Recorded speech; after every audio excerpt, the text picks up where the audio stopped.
હું માર્ગ નહીં મૂકું, આ ગુરુમુખી છે. જેમના માર્ગો રોજ બદલાઈ જાય, હેડા જતા પણ બદલાઈ જાય, એને મનમુખી કહેવાય.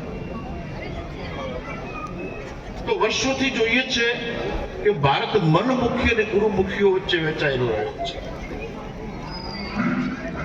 પણ દુઃખ સાથે કહેવું પડે કે હવે ત્રીજો વર્ગ પેદા થયો છે, મોબાઈલ મુખી જેને કહી શકાય.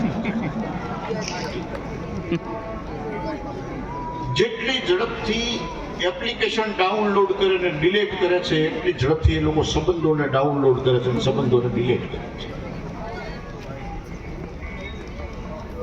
આ જેટલા માથે કંઈક નું કંઈક પહેરીને બેઠા છે, જે ભાઈઓ માથે ઓઢીને બેઠી છે, બધાને વંદન સાથે કહું કે આ એક એવી પેઢી છે કે જે હુંકારામાં ઊંઘમાં પણ જો હુંકારો ધરી ગયા હોય તો એમને ત્યાં ખબરમાં ઉઠી અને મારે વાત પૂરી કરવી પડશે, મારે વચન પૂરું કરવું પડશે. પણ એના પછીની જે હવે પેઢી આવી રહી છે, અમે તો બધા એક પૈડા વાળા છીએ, તમે બધા બે પૈડા વાળા છો. એટલે પેઢીઓ બે પૈડા વાળાની આવવાની. અમારે તો પરંપરાઓ એક પૈડાની ચાલુ રહેવાની. પણ એટલી બધી ગંભીર વાત તમને આ મંચ ઉપરથી કહું છું કે ભારતમાં એવી પેઢી પનપી ચૂકી છે, એવી પેઢી ઉગી ચૂકી છે, એવી પેઢી અસ્તિત્વમાં આવી ચૂકી છે, જેની પાસે પોતાની તો ઓળખાણ નથી, પણ ભારતની પણ ઓળખાણ નથી. દુનિયાભરમાં તમે અજાણ્યા વિસ્તારમાં જઈને આ એવી પેઢી હતી કે જે ભણેલી નથી, પણ એ ગમે તેના સામે હાથ લાંબો કરીને રામ રામ કહેતા ને તો કરોડપતિને પણ હાથ લાંબો કરીને સામે રામ રામ કહેવું પડતું. જય ગુરુ મહારાજ સામે બધાને જય ગુરુ મહારાજ કહેવું પડતું. અને એમાં હું એક એવી પેઢીની વાત કરી છું કે જવાબદારી વધી છે, અમારી બધાની વધી છે. જેટલા ગુરુમુખી છે બધાની વધી છે જવાબદારી. એટલે માત્ર મેળાવડા નહીં, આ મેળાવડો એક નવા સંદેશા સાથે જવો જોઈએ. 1000 લોકોને સંબોધી શકનારો માણસ એના ઘરે કોઈને એમ નથી કહી શકતો કે માથે થોડું દીકરીને કે માથે દુપટ્ટો નાખ કે ઓઢ, એવું ઘરે નથી કહી શકતો. એક મારું વચન પાડ્યું આ ગુરુમુખી સમાજ છે, આ કોઈ વચન મહેન્દ્ર મહારાજે પાડ્યું. એ અમારે જ્યારે સાધુ સમાજમાં આવે ને તો લેગો પહેરીને આવે, લેગો જુબો પહેરીને આવે. એક વખત ભલામણ કરી એમને એમ કે બાપુ તો ખરે ભલામણો, કાંઈ વાંધો નહીં, હું તો આચાર્ય છું. મેં બીજી વાર કરી, હું અઠીલો છું. બીજી વાત લખી રાખ્યો, એક પૈડા વાળા જે વાત ચાલે મેળે નહીં તમારે. એટલે મેં ત્રીજી વખત એમને કીધું મહારાજજી એક ધોતિયું પહેરતા હોય તો સારું લાગે.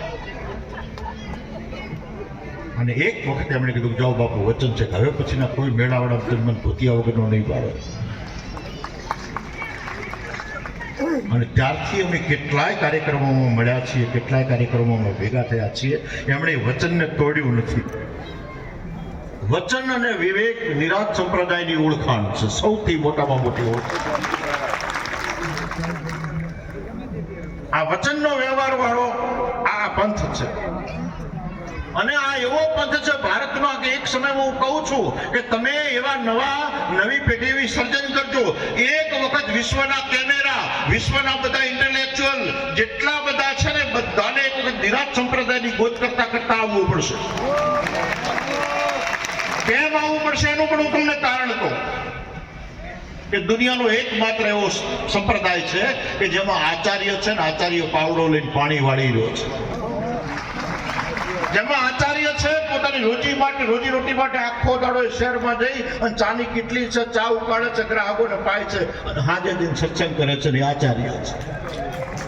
આખો દાડો રિક્ષા ચલાવે છે, સામાન ઉઠામે છે, બધું કરે છે અને હાજે દિન પાછો પોતાના મેળાવડામાં બેસે છે અને ગુરુમુખી તરીકે પાછો સત્સંગ કરે છે.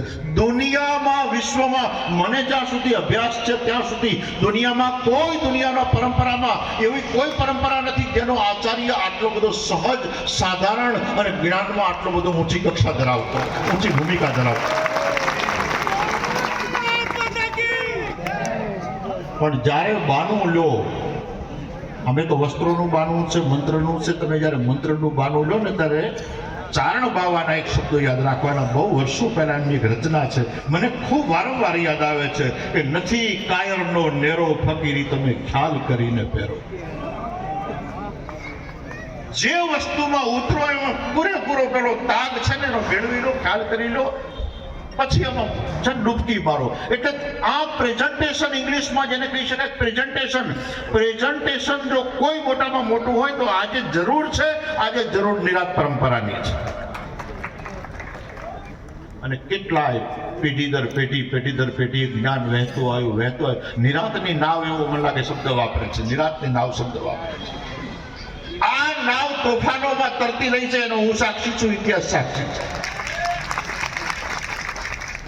અને જેણે વેદાંતનું જ્ઞાન, હિમાલયની ટોચેથી ઉપજેલું જ્ઞાન, કાશીના પંડિતોના મસ્તિષ્કમાં ઉપજેલું જ્ઞાન જેણે ગામડા સુધી સરળ અને સહજ ભાષામાં પહોંચાડ્યું હોય ને તો એક જ આ નિરાંતની નાવ દ્વારા પહોંચ્યો છે. સૌથી ગ્રહસ્થાશ્રમની જો કોઈ ઉચડો કર્યો હોય તો આ નિરાંત સંપ્રદાયના આચાર્યોએ કર્યો છે, નિરાંત સંપ્રદાયના પરંપરાએ કર્યો છે. એટલે હવે જે મોબાઈલ મુખી પેઢી આવી છે ને એને ગુરુમુખી બનાવવાની જવાબદારી તમારી છે. એટલે પહેલો સત્સંગ ઘરેથી ચાલુ કરજો.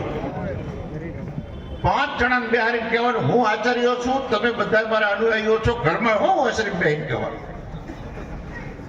જો તમે મારી વાત નહીં સાંભળી તો 12 વાળા મારી નહીં સાંભળે. અને હું આશા રાખું